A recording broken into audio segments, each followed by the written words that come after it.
요한계시록 4장 1절 함께 읽겠습니다.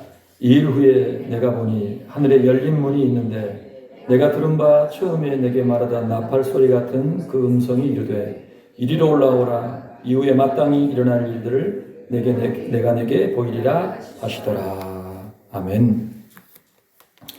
요한계시록은 크게 4개의 환상으로 이루어져 있다. 그렇게 말씀을 드렸습니다.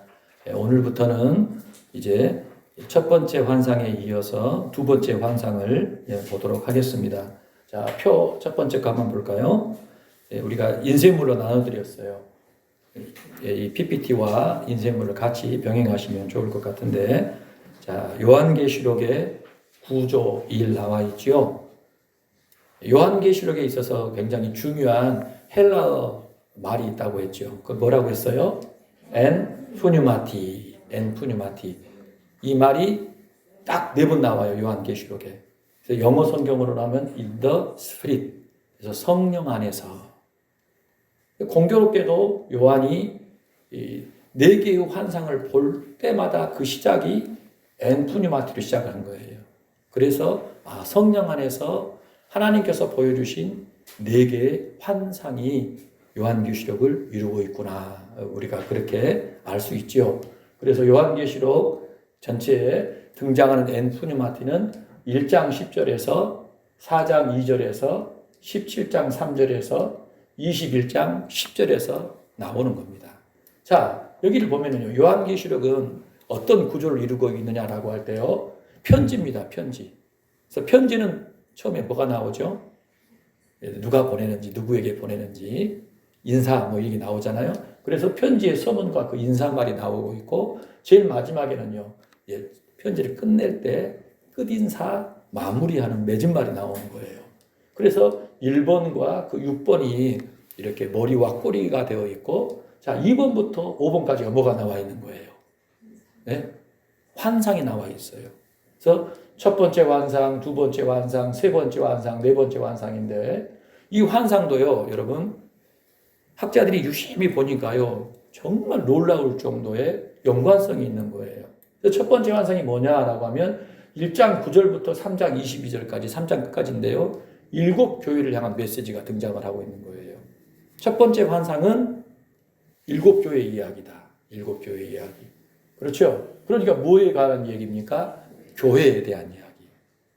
그러면 이제 오늘 시작하는 두 번째 이 환상은요, 4장 1절부터 자그마치 어디까지? 16장 21절까지. 분량이 굉장히 많죠? 여기에서는요, 무슨 이야기를 하냐라고 할 때, 세상에 있을 이야기. 그러니까, 여러분, 그 무대가 하늘이에요, 땅이에요? 환상은 사실은요, 성령 안에 하늘에 가서 보는데, 그 일어날 일들은 어디에서 벌어진다는 얘기입니까? 땅에. 이 땅에서 일어날 일들을 얘기를 하고 있어요. 그러니까, 세상에 있을 이야기가 두 번째 환상에 나와요. 자, 세 번째 환상을 보세요. 17장 1절부터 20장 15절까지인데 주제가 뭐라고요? 세상의 최후, 종말에 대한 이야기가 등장을 합니다. 그러니까 여기도요, 무대가 어디란 얘기예요? 세상, 땅이라는 얘기예요. 세상, 땅. 그렇죠? 자, 네 번째 환상은요, 21장 1절부터 22장 5절인데 천상의 교회, 새 예루살렘에 대한, 새 하늘, 새 땅, 새 예루살렘에 대한 천상교회 얘기가 나와요. 그러니까 주제가 뭡니까? 교회. 그러니까 이 요한계시록이라 하는 책은 서문이 있고 맺은말이 있는데 중간에는 이 4개의 환상이 구성이 되어 있더라. 그래, 이 4개의 환상이 막 뒤죽박죽 아무렇게나 이렇게 나와 있는 게 아니라 교회, 7 교회를 향한 지상에 있는 교회의 이야기, 그리고 이 지상의 교회가 세상 속에서 이제 겪게 되는 이야기. 세상은 이런저런 일들이 막 벌어집니다. 어떤 일들이 벌어지죠? 다음에 볼게요. 그 일들이 벌어지는데 그 세상 속에서 교회는 어떻게 존재할 것인가? 그렇죠. 그리고 세 번째 환상에서는요, 세상의 결국 끝이 어떻게 될 것인가? 그리고 마지막으로는 세상이 이렇게 끝나는데 그 교회는 이제 어떠한 최후를 맞이할 것인가? 바로 이 내용이 요한계시록을 구성하고 있다는 이야기예요. 그러니까 여러분, 저와 여러분의 지금 머릿속에 뭐가 딱 명료하게 들어섭니까? 요한계시록은 세상 속에서 교회가 어떻게 될 것인가, 존재해야 하고 그 끝이 무엇인가에 관한 이야기지요. 그러지 않습니까? 그냥 나 요한계시록 한번 읽어봐야지 하면서 읽어가면서 막 뭔 상징이 나오고 얘기가 나오고 무서워져 벌벌 떨어라고 하는 것이 아니라 큰 그림에서 볼 때 요한계시록은 교회가 이렇게 진행하다가 이렇게 가는구나. 세상은 앞으로 이렇게 될 거야. 그 이야기를 큰 그림으로 보여준다는 거예요. 큰 그림을 꼭 잡고 있어야 합니다. 자, 지금 방금 읽었던 이 내용을 조금 더 구체적으로 살펴보겠어요. 자, 요한계시록 9절 나오죠. 이게 똑같죠? 서문과 인사말 똑같죠? 첫 번째 환상, 두 번째 환상 똑같죠? 그런데 이 두 번째 환상을 보니까요, 몇 가지로 나와 있죠. 첫 번째가 뭡니까? 4장 1절부터 5장까지. 4장과 5장이 하고 있는 얘기가 뭡니까? 하늘 성전에 대한 환상이 나와요. 하나님이 계신 그곳에서 어떠한 일이 벌어지는데 그 이야기가 4장과 5장에서 얘기를 합니다. 그래서 4장에서는요, 보좌에 앉으신 하나님, 누구예요? 성부 하나님을 지금 기록하고 있어요. 5장에서는요, 그 보좌에 앉으신 하나님의 오른손에 뭐가 있다고 그랬죠? 7인으로 봉함이 되어 있는, 열 수 없는 두루마리가 있는 거예요. 두루마리가 있는 거예요. 그렇죠. 근데 그 두루마리를 누가 받으셔서 엽니까? 유일한 권세가 누구에게 있어요? 어린 양, 일찍 죽임을 당하신 어린 양 예수 그리스도에게. 그러니까 성부 하나님과 성자 하나님에 대한 이야기가 4장과 5장에 등장을 해요. 두 번째 환상에 처음을 이루고 있어요. 자, 그리고 이 두 번째 환상의 두 번째는요, 6장 1절부터 8장 1절까지가 나오는데 여기에 뭔 이야기가 나옵니까? 7인이 나와요. 두루마리가 이렇게 인이 딱딱딱딱 7개가 찍혀 있는 거예요. 로마 황제가요, 인을 이렇게 딱 찍어 놓으면은요, 열 수가 없잖아요. 하나님이 찍어 놓으신 그 인을 뗄 자는 아무도 없는데, 이 하나님의 그 구원의 이 전말이 담겨 있는 이 두루마리를 열 자가 없는데 예수님이 여는 거예요. 예수님이 친히 여셔서 그것을 실행하시는데 그 인이 다 열 때마다 어떤 일이 벌어진 거예요? 심판이 임하게 되는 겁니다. 근데 그 심판은 누구에게 임하는 것입니까? 교회예요, 세상이에요? 사실은 엄밀히 따지면 세상. 왜요? 회개치 않으니까, 범죄하니까. 그런데 이 7인 심판은요, 6장 1절부터 8절, 보면은 첫째부터 넷째인 심판을 먼저 얘기를 합니다. 그리고요, 6장 9절부터 17절까지에서는 다섯 번째, 여섯 번째 인에 대한 이야기가 나와요. 집에 가시면 성경 같이 찾아보셔도 됩니다. 꼭 여러분 요한계시록 알려면 먼저 이 구절을 아셔야 돼요. 그렇게 보셔야 정확히 보는 겁니다. 그런데 특징이 한 가지가 있어요. 7장 1절부터 17절까지에서는 인하고 상관없는 이해가 등장한다 이 말이에요. 6장 17절에 보면은요, 그 하나님의 진노를 맞을 자, 피할 자가 누구냐라고 하는 탄식이 나오는데 바로 7장에 그 얘기가 나와요. 이걸 막간이라고 얘기합니다. 막간. 이 막간에 들어가 있는 나오는데 여기에 뭐가 등장한다고요? 14만 4천과 셀 수 없는 무리가 등장을 해요. 성경 같이 찾아보셔야 돼요, 나중에. 그러니까 여섯 번째 인을 뗀 다음에 무슨 이야기가 나오냐. 막간이 등장하는데 14만 4천과 셀 수 없는 무리에 대한 이야기가 나와요. 이 14만 4천은 누구를 얘기합니까? 구약의 교회. 셀 수 없는 무리는 백성과 방언과 열방을 초월한 흰 옷 입은 구원받은 승리자. 지금 아침에 성경 공부할 때 이 내용을 배웠어요. 이 내용이 그 내용입니다. 구약의 교회, 그리고 이제 신약을 총괄한 교회를 얘기를 하는데 구원받은 그 사람, 바로 그들이 하나님의 입맞은 자예요. 자, 그리고서요, 이 막간 다음에 뭐가 나옵니까? 8장 1절에 일곱 번째 인이 떼어지는 거예요. 자, 일곱 번째 인이 떼어지자마자 어떤 일이 발생할까요? 다음으로 볼까요? 다음 장면 보여주세요.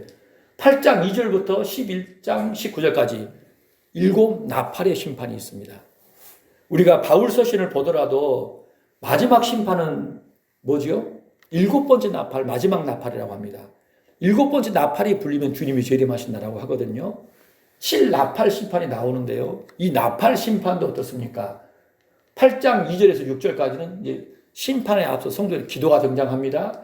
그러더니 1번부터 4번 나팔 심판이 등장을 해요. 그렇죠? 그리고 8장 13절부터 9장까지 보면 5번째와 6번째 나팔 심판이 나옵니다. 그리고 이 나팔 심판 때도 뭐가 나와요? 막간이 나와요. 막간이.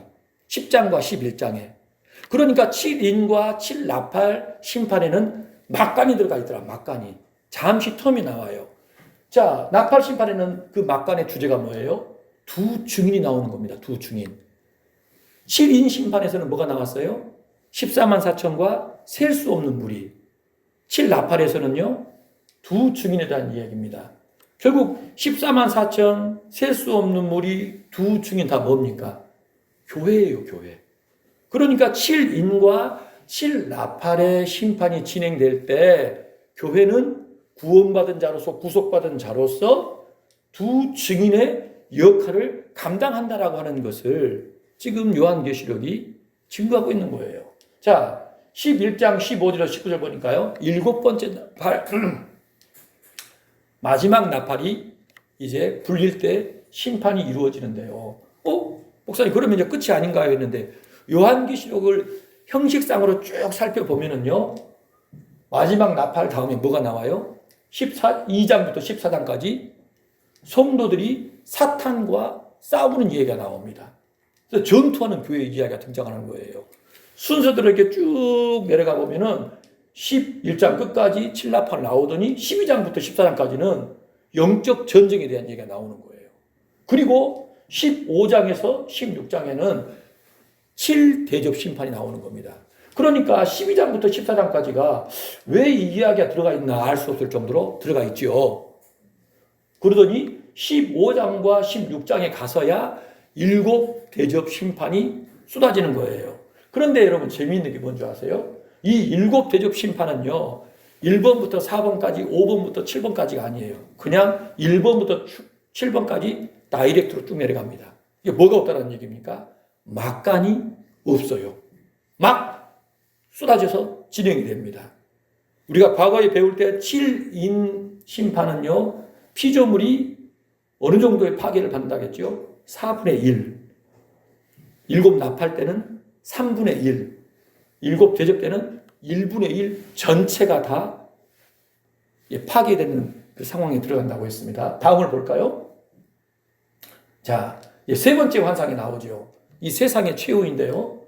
17장 1절부터 19장 5절에서는요. 음녀 바벨론의 멸망. 음녀 바벨론이 누구냐? 이 세상을 얘기합니다. 다양한 표현으로 쓰는 거예요. 그래서 17장 1절부터 18절까지는 큰 음녀 바벨론. 여러분, 저를 보세요. 요한계시록에서는요. 여자가 둘이 나와요. 여자가 둘. 하나는 누구죠? 어린 양의 신부. 대조를 이루는 여인은 누구예요? 음녀라고도 해요. 자, 그런데 어린 양의 신부를 다른 말로 뭐라고 합니까? 건물로 얘기하면은요. 예루살렘, 새 예루살렘. 그 새 예루살렘의 대조를 이루는 이 건물 도성을 뭐라 그래요? 바벨론. 큰 음녀 바벨론, 어린 양의 신부, 새 예루살렘이 이 요한계시록 대조를 이루고 있는 거예요. 이것은 뭐다, 저것은 뭐다, 막 복잡할 것이 없이 여러분 그렇게 명료하게 봐야 되는 겁니다. 자, 그리고 나서요, 무너진 바벨론을 향해서 왕들, 그리고 상인들, 귀족들이 슬퍼하면서 노래를 불러요. 한순간에 멸망해버린 그 음녀 바벨론을 보면서 슬픔의 노래를 부르는 겁니다. 하나님의 심판이 급작스럽게 결국 마침내 임했다라는 거예요.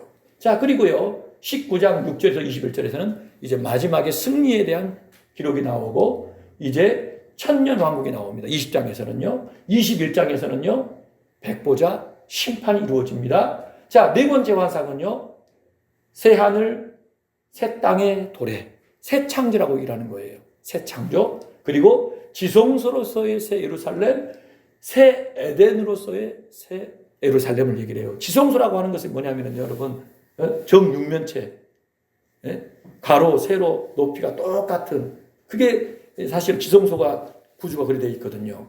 근데 요한계시록 21장을 가서 보면은요, 그와 같은 형태로 표현한 것은 지성소에서 하나님께서 대제사장과 함께 거하여 만나시듯이 새 예루살렘도 지성소와 같은 그런 규격으로 형태로 하나님과 백성이 영원히 함께 살 것이다. 그것을 얘기를 하고 있는 것이고, 새 에덴이라는 건 뭡니까? 에덴이 범죄 이후에 올라가 버렸잖아요. 사라져 버렸잖아요. 그 에덴이 마침내 역사의 끝에 임하게 될 것을 얘기를 하는 거예요. 창세기 처음에 나왔던 그 에덴이 요한계시록 마지막에 복원이 돼서 나타날 것을 얘기를 하는 것입니다. 누구로 말미암아? 예수 그리스도로 말미암아. 그렇게 이제 맺은 말이 마무리되는데요. 다음을 보실까요?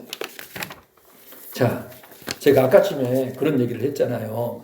이렇게 쭉 1장부터 22장까지 쭉 나열해 보면은 맞는 것 같은데 중간중간에 맞지 않는 부분이 나온다고 했잖아요. 왜 여기서 어디서 나왔지 하는 부분이 나오는데요. 이걸 보시면 됩니다.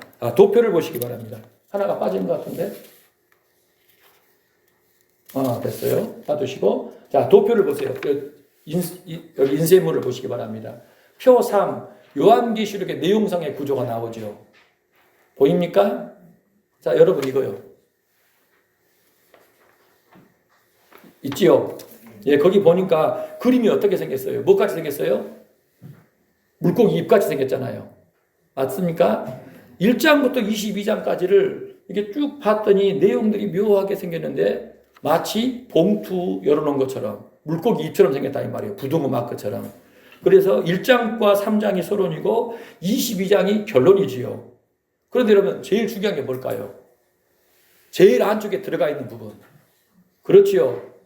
몇 장부터 몇 장이에요? 10장부터 14장까지.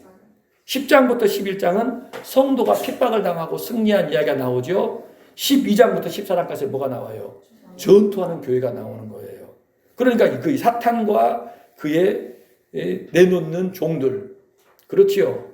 적그리스도와 거짓 선지자들이 출현을 하게 되고 그들이 교회를 박해하는 얘기가 나오는데 교회가 승리하는 이야기. 두 증인으로서 쓰임을 받고 영적인 전쟁을 벌이는 그 이야기가 중앙에 들어가 있다는 것입니다.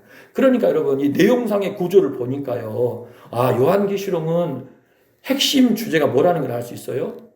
바로 성도가 이 세상 속에서 영적인 전쟁을 벌이며 싸우는 이야기. 순교도 당하고 박해도 당하고 고통도 겪지만 그러나 그렇게 싸우다 영광에 이르겠다라는 이야기입니다.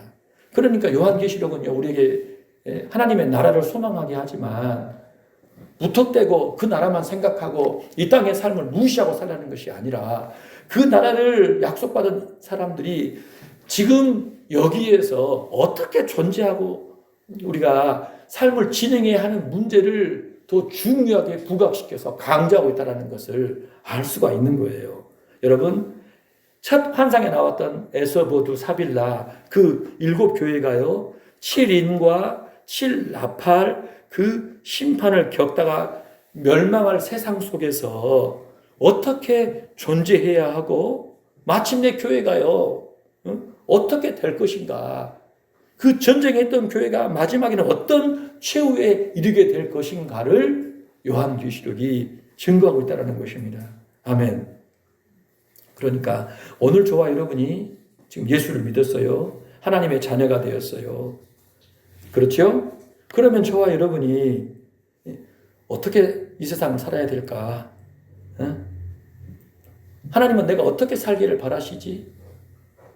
나는 누구고 내 삶의 의미는 과연 무엇일까? 하나님은 나에게 지금 무슨 일을 행하고 계실까? 나는 뭘 위해 살아야 될까? 무슨 생각을 하며 내게 주어진 시간들을 어떻게 살아야 될 것인가가 정말 중요한 문제인데 우리 주님은 이 요한계시록 속에서 바로 하늘에서 결정 내린 그 사항들, 하늘에서 지금 어떻게 될 것이다 라고 결정을 내린 그 사항들이 땅에서 그대로 이루어질 것이니 그 사실을 알고서 주신 삶을 살라고 말씀하고 계시는 거예요. 아멘. 자, 보세요. 이 두 번째 환상에 보니까 우리 한번 쭉 다 봤죠. 중요한 부분이 있어요. 이 두 번째 환상에 있어서 중요한 부분이 뭐냐라고 하면 이 두 번째 환상, 4장부터 16장까지 이야기한 이 두 번째 환상은요, 크게 두 개로 나눌 수가 있겠죠. 4장과 5장 한 묶음, 6장부터 16장이 한 묶음이에요. 4장부터 5장은 뭡니까? 하늘 성전에 대한 이야기. 그리고 6장부터 16장은 하늘 성전에서 말씀하신 그 내용이 이 땅 가운데에서 이루어지는 이야기가 나오는 거예요. 그렇죠? 이 땅에서는 어떤 일이 벌어지는 겁니까? 세상이 하나님의 심판을 겪는 곳이고 믿는 백성들이 구원함을 얻고 역할을 하는 이야기가 등장한다는 것입니다. 그렇죠? 그리고 이 두 번째 환상의 또 한 가지 중요한 점이 뭐라고요? 막간이 있다. 7인과 7나팔은 막간이 있다. 막간이. 그렇죠? 일곱 번째 인과 일곱 번째 나팔이 일어나기 전에 요한계시록은 막간을 기록하고 있는데 첫 번째 그 막간에서는 14만 4천과 셀 수 없는 무리 교회의 이야기가 나오고 두 번째 막간에서는 두 증인이라고 불리는 교회가 세상 속에서 무엇을 해야 되는지를 말씀하고 있다는 것. 그리고 일곱 대접의 심판에서는 막간이 없이 곧장 완전한 심판으로 직행한다라고 하는 그 이야기를 기록하고 있는 거예요. 자, 다음에 그림을 볼까요? 넘기고, 여기 보세요. 이거 몇 번 보셨죠? 자, 보시면 예수님의 초림으로부터 예수님의 이 재림, 그리고 그 이후에 어떤 일이 일어날 것인가를 이렇게 수직선상에 표시를 해봤는데요. 예수님의 초림부터 예수님의 이 재림 때까지를 우리는 뭐라고 표현할 수 있어요? 천년왕국이다. 첫째 부활에 참여하는 거라고 했죠. 부활이라고 하는 것이 첫째 부활은 뭐예요? 성도가 죽어서 그 영혼이 낙원에 들어가는 것. 그러니까 예수 믿고 돌아가신 분은 지금 다 어디 계셔요? 낙원의 주님과 함께. 주님이 뭐라고 하셨습니까? 오른편 강도에게 뭐라고 그랬어요? 오늘 네가 나와 함께 낙원에 있겠다고 했어요. 그의 몸은 장사를 지내버렸는데 그가 어디가 있냐는 거예요. 영원히 주님과 낙원에 있는 것. 요한계시록에서는 첫째 부활에 참여한다는 겁니다. 그래서 먼저 돌아가신 우리 믿는 분들은 지금 다 어디 계신다? 낙원에서 그의 영혼이 주님과 함께 왕노릇 안식하고 있다. 근데 이 천년왕국이 영원합니까? 아니라 그랬죠. 일시적인 기간이라고 얘기를 했어요. 자, 그리고 이 기간은요, 하늘은 천년왕국인데 여러분 이 땅에서는 어떤 일이 벌어진 거예요? 교회가 양육을 받고 또 교회가 복음을 전하고 동시에 교회가 박해를 받는 기간이기도 하다. 그래서 이 기간은 뭐라고 얘기합니까? 1260일 그리고 42달 40달로 했는데 42달 다른 말로는 3년 반. 이 기간이 다 같은 기간이에요. 다니엘서에 나와 있는 그 기간들인데 1260일, 42달, 3년 반 다 같은 표현입니다. 일시적인 잠깐의 기간. 우리가 생각할 때는 예수님의 초림부터 재림까지의 기간이 몇천 년, 어마어마하게 길 것처럼 생각하지만 영적인 관점에서 볼 때는 잠시입니다. 주님이 볼 때에는요, 1260일, 42달, 3년 반 정도밖에 되지 않는 짧은 기간으로 보고 말씀하신 거예요. 자, 그런데 이 세상은 이 기간 동안 어떤 일이 벌어지는 거예요? 7인과 7나팔의 심판이 계속 가중되는 그런 시기다라고 얘기했죠. 그리고 예수님이 재림하십니다. 교회는 몸의 부활을 하게 됩니다. 그리고 크고 흰 보좌에 아담 이래로 예수님 재림할 때까지 존재했던 모든 사람이 그 심판에 참여합니다. 어린 양의 피가 없으면 이름이 생명책에 기록되지 않는 사람들은 여러분 어디에 들어간다고요? 불못 둘째 사망에 참여하게 되는 겁니다. 여기에 누구 들어가 있어요? 마귀와 적그리스도와 거짓 선지자. 그렇죠. 그리고 그를 추종한 모든 세력들. 죄의 사함을 받지 못한 모든 인생들은 결국 이 둘째 사망에 들어가게 될 것입니다. 그리고요, 이제 이 흰 보좌의 심판을 통과한 이 하나님의 백성들은 새 하늘 새 땅, 새 예루살렘에 참여하게 되는 거예요. 하나님께서 여러분 보십시오. 영원절의 세상을 지으실 때 아무 계획 없이 막 지으셨겠어요? 우연히 지으셨겠어요?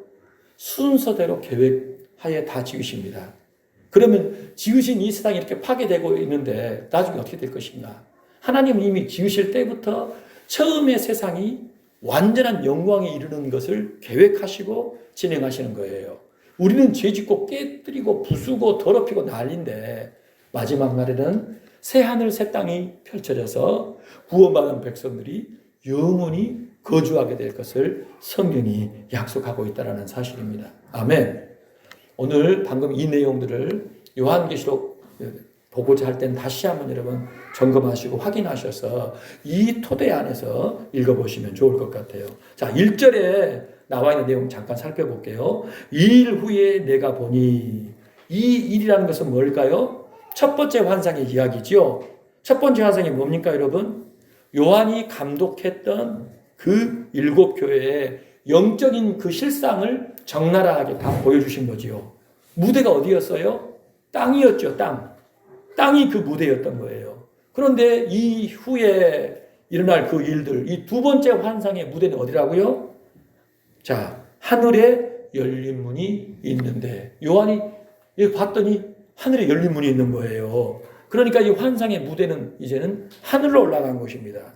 그 하늘은 뭐가 있는 거예요? 하나님의 보좌, 그리고 천군 천사들이 다 모여있는 그곳으로 요한이 이끌린 것입니다. 자, 그런데 요한을 이끄는 그 존재가 누굽니까? 내가 들은 바 처음에 내게 말하던 나팔 소리 같은 그 음성이 이르되. 처음에 내게 말한 나팔 소리 같은 그 음성은 누구죠? 여러분 1장 10절로 가보세요. 자, 요한계시록 1장 10절로 가보세요. 뭐라고 나와 있죠? 주의 날에 내가 성령에 감동되어 내 뒤에서 나는 나팔 소리 같은 큰 음성을 들었다겠죠. 바로 그 음성이에요. 그 음성이 무엇에 대해 얘기를 했어요? 7교회의 영적인 실상을 다 얘기해 준 겁니다. 그런데 여러분 두 번째 환상도 누가 지금 얘기를 하고 있어요? 바로 예수 그리스도. 영광 가운데 나타나신 그 예수님이 교회를 향하여 요한을 향하여 두 번째 환상을 말씀하신 것이다. 그 말입니다. 뭐라고 말씀하셨어요? 이리로 올라와라. 그렇죠? 이후에 마땅히 일어날 일들을 내가 내게 보이리라. 어디로 올라오라는 얘기예요? 하늘로 올라와라. 그러면 누가? 예수님이 내가 요한에게 뭘 보여주겠다? 이후에 마땅히 일어날 일들. 이후에 마땅히 일어날 일들이 뭐예요? 4장부터 16장까지 두 번째 환상의 전체의 그 내용이지요. 그 내용이 뭐라 그랬습니까? 하늘 성전과 그 하늘 성전으로서 시행이 되는 심판과 구원의 이야기. 7인, 7나팔, 그 이야기들. 그게 바로 지금 이후에 심판의 이야기가 마땅히 일어날 일들이라 그렇게 말씀하고 있습니다. 자, 주께 사랑하신 성도 여러분, 한 주간 사실 때 어땠습니까? 불안불안하지 않으셨어요? 지금 뉴스 보니까요, 지금 정신이 하나도 없습니다. 세상이 지금 어디로 가고 있는지, 앞으로 어떻게 살아야 되는지 정말 마음에 두려운 마음, 걱정이 많이 앞섭니다. 앞을 볼 수가 없는 이 자욱한 연기 속으로, 안개 속으로 지금 들어가고 있다는 그런 생각이 드는데요. 여러분, 세상은 어디를 향해 가고 있어요? 앞으로 어떻게 될 거예요? 같습니까? 하나님께서 하늘에서 결정하신 그 내용이 그대로 땅 가운데에서 시행된다는 사실을 꼭 기억하시기 바라요. 내가 앞으로 어떤 세상을 살든 어떤 상황과 여건 일들이 벌어지든지 간에 그 일들은 다 어디에서 이미 여러분 결정이 됐다고요? 하늘에서 결정이 된 것이고 그 일들이 이 땅 가운데서 이루어진다. 그 하나님은 나를 사랑하시고 나를 인도하신다는 사실입니다. 마태복음 24장을 볼까요? 자, 같이 한번 읽어봅시다. 예수께서 대답하여 이르시되 너희가 사람의 미혹을 받지 않도록 주의하라. 많은 사람이 내 이름으로 와서 이르되 나는 그리스도로 하여 많은 사람을 미혹하리라. 난리와 난리 소문을 듣겠으나 너희는 삼가 두려워하지 말라. 이런 일이 있어야 하되 끝은 아니니라. 민족이 민족을, 나라가 나라를 대적하여 일어나겠고 곳곳에 기근과 지진이 있으리니 이 모든 것은 재난의 시작이라. 그때 사람들이 너희를 환란에 넘겨주겠으며, 다음 볼까요? 환란에 넘겨주겠으며 너희를 죽이리니 너희가 내 이름 때문에 모든 민족에게 미움을 받으리라. 그때 많은 사람이 실족하게 되어 서로 잡아주고 서로 미워하겠으며 거짓 선지자가 많이 일어나 많은 사람을 미혹하겠으며 불법이 성함으로 많은 사람의 사랑이 식어지리라. 그러나 끝까지 견디는 자는 구원을 얻으리라. 이 천국 복음이 모든 민족에게 증언되기 위하여 온 세상에 전파되리니 그제야 끝이 오리라. 시간이 갈수록 종말의 징조가 뚜렷해질 것입니다. 예수님께서는 재림이 가까이 올수록 적그리스도와 거짓 선지자가 미혹을 더 많이 할 것이다 라고 얘기를 합니다. 난리와 난리의 소문이 연이어서 더 많이 일어날 것입니다. 불법이 창궐하게 될 거예요. 예? 불법이 창궐한 일들이 만연하게 될 것입니다. 그리고 교회가 환난을 당하고 또 배교하는 사람들이 속출하게 될 것입니다. 그런데 여러분, 그 일들이 깊어질 때 저와 여러분은 분별을 해야 돼요. 앞으로 그런 일들이 더 많아지는 거예요. 이미 하늘에서 다 보여주신 겁니다. 결정하신 거예요. 그 일이 이 땅 가운데 시행이 될 것인데 언제까지입니까? 복음이 땅 끝까지 모든 민족에게 전파될 때까지 이 일은 계속 진행된다는 거예요. 그렇기 때문에 이 땅 가운데 살아가는 사람들은 어떻게 살아야 됩니까? 끝까지 견디는 자가 구원을 받는다는 거예요. 일어나는 그 모든 일들 속에서 분별을 갖추고 끝까지 견디는 사람이 구원에 참여하게 된다는 것입니다. 아멘. 지금이야말로 구원받을 때예요. 이후에 일어날 일들, 마땅히 될 일들은요, 반드시 일어날 일들인데 하늘에서 결정이 된 것이고 땅에서 시행이 되는 일들입니다. 그렇기 때문에 저와 여러분 고개를 들어서 하늘에 계신 하나님을 바라봐야 되고요. 하나님께서 정해놓으신 그 스케줄, 그 시간표에 맞추어서 우리의 삶을 진행해야 합니다. 여러분, 하나님의 시간표에 맞춰서 살아야 돼요. 그렇지 않고 내 시간표대로 삶을 진행하게 돼버리면 여러분 이거 큰일 나게 될 수 있습니다. 하늘의 시간표가 지금 어떻게 구성이 되어 작성이 되어 집행되고 있는지를 알고 이 시간표에 따라 나는 어떻게 보조를 맞추어 살아야 될 것인가를 분별해서 믿음을 가지고 살아야 합니다. 내 뜻, 내 계획이 아니라 주님의 뜻, 주님의 계획에 맞추어 살아가는 삶이 되어야 한다는 사실입니다. 제가 곰곰이 생각해 봤는데 딱 한마디더라고요. 날마다 주님과 함께. 날마다 주님과 함께. 내일, 다음 달, 내년 알 수 없습니다. 지금 나이 드신 분이 굉장히 힘들어합니다. 다들. 날씨가 너무너무 힘든 거예요. 몸이 왜 이런다냐. 지금 이러지가 않았는데 내년 여러분 기약할 수가 없습니다. 오늘입니다. 오늘 주님과 함께 주님의 신부로 단장되시고 주님을 전하는 사람이 되시길 주의 이름으로 바랍니다. 전해야 될 복음이 있어야 돼요. 세상이 지금 어떤 상황이고 어디로 가고 있는지 이후에 어떻게 될 것인지를 가지고서 예수 그리스도 안에 들어가 있지 않으면 여러분 하나님이 주신 그 귀에 다 탕진해버리고 결국 멸망에 참여한다는 사실을 꼭 기억하시고 믿음으로 사시기를 결단하시는 저와 여러분 모두가 되기를 바랍니다. 이 믿음으로 승리하는 이 한 주간 그리고 11호 되시기를 주님의 이름으로 축복합니다. 기도하겠습니다.